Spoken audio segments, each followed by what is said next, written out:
Do you know the English word dull? Dull is the opposite of bright.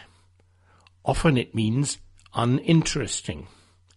We can talk about dull weather, which means cloudy weather, probably some rain and certainly no sunshine. We can talk about a dull book or a dull lesson. And we can say that someone is dull. A dull person is probably not very intelligent and has nothing interesting or lively or amusing to say.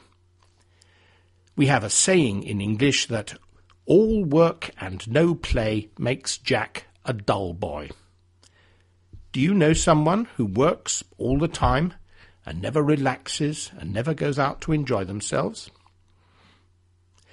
And I am sure that you know the word boring. It means unexciting and uninteresting. It is a favourite word of English teenagers. If their parents suggest something to them, like, "Shall we all go to the cinema tonight?"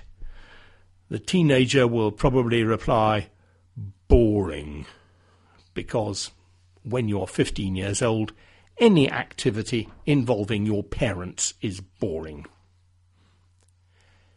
There is a village in Scotland called Dull. It is very small, with only a single row of houses.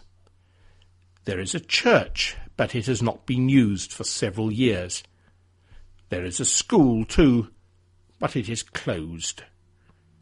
In the past, Dull was quite interesting.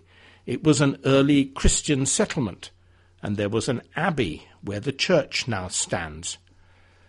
But nothing interesting seems to have happened in Dull for several hundred years, and today Dull seems to be a very dull place indeed. Elizabeth Leighton lives in Dull. However, she is obviously not a dull person because recently she went for a cycling holiday in America. And while she was there, she discovered a town called Boring. Boring is in Oregon, in the northwest of the United States. The northwest of the United States is a bit like Scotland. Lots of rain and snow in the winter.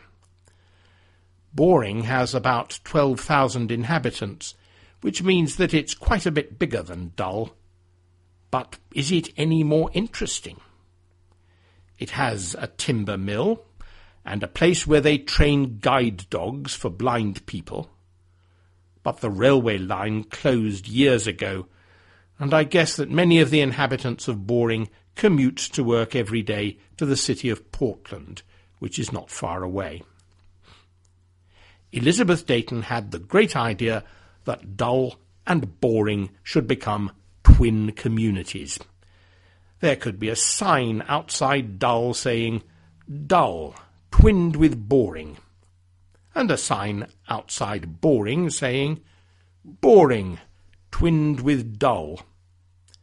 And people passing by would smile and think that even if Boring is boring and Dull is dull, people in the two communities at least have a sense of humour.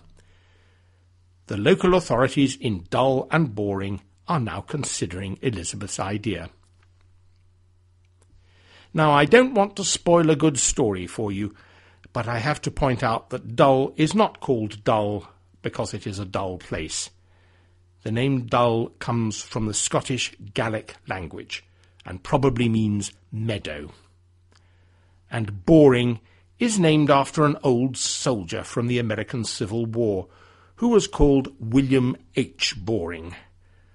After the war, he settled in Oregon and lived there until he died in 1932. Because William Boring lived nearby and was one of the leading citizens of the place, it was natural for the railway company and later the US Post Office to call the settlement Boring in his honour. Goodbye.